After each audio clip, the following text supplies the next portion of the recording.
Welcome to part 4 of the Bennachie Colony for Scottish Archaeology Month. We like to share with you some of what we found when we investigated what became of the colony and the people who lived there.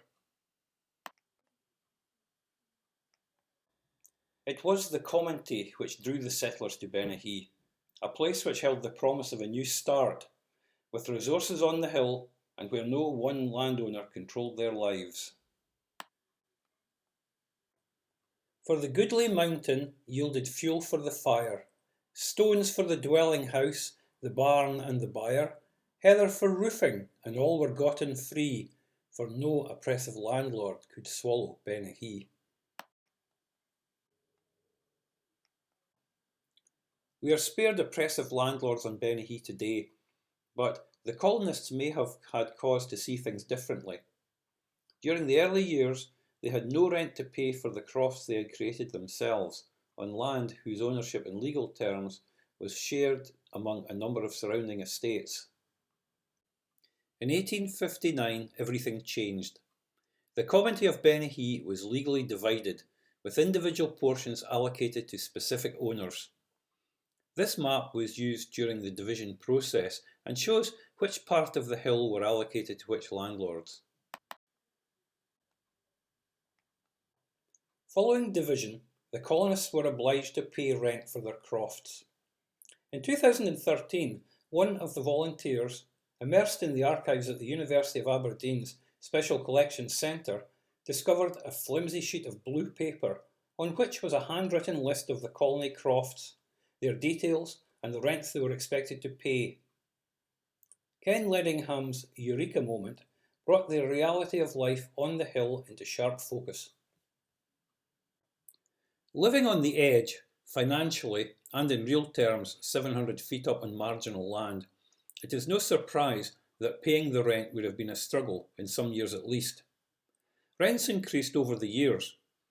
Alex Littlejohn began paying £2 annually in 1859, but that had risen to £3 by 1875. With most of the colonists being on annual leases, there were regular opportunities for intervention by the landlord.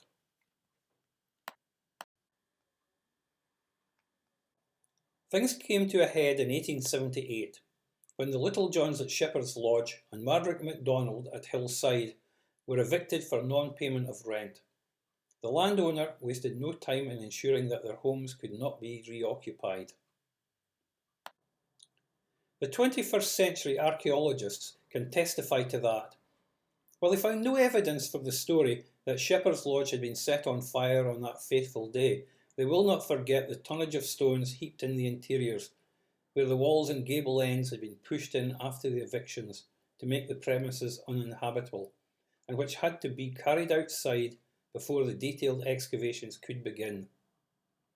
Not only were the houses closed down, but the fields were planted with trees, although the drystone dykes still stand as a memorial.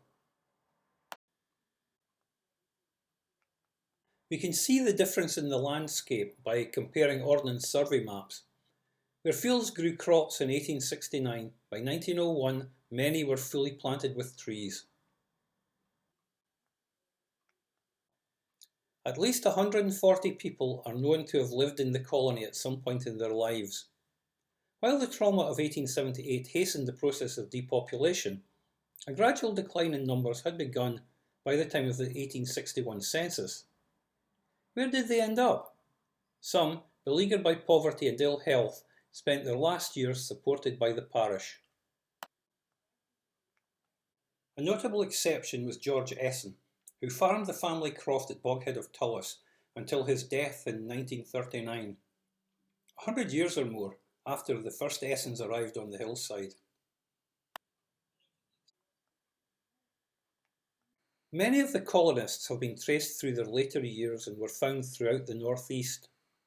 Some moved or emigrated with their families further afield, to other parts of Scotland and to Canada. The destinations of a few remain undiscovered, and they may have gone to England, Australia or New Zealand.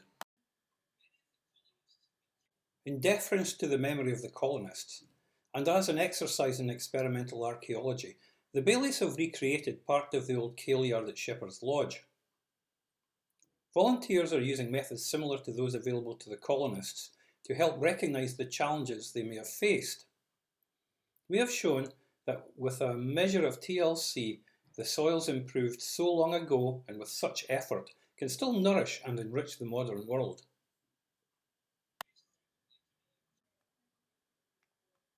If you would like to read more about the topics covered in these videos, the Bennachie Landscapes series of books is the best place to start.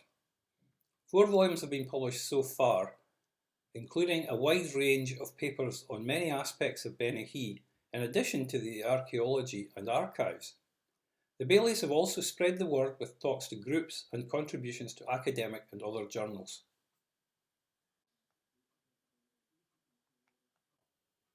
We hope you've enjoyed this brief history of the Bennachie colonists. As well as archaeology and archival research, the Baileys are active in education and the arts, oral history, recording botany and wildlife, and practical outdoor work on the hill. And if your family has connections with the colony, do let us know. We'd be delighted to hear from you. If you'd like to learn more, or would enjoy helping with the work of the Baileys of Bennachie, please visit the website at www.baileysofbennachie.co.uk. Find us on Facebook at Baileys Bennachie or email info@baileysofbennachie.co.uk.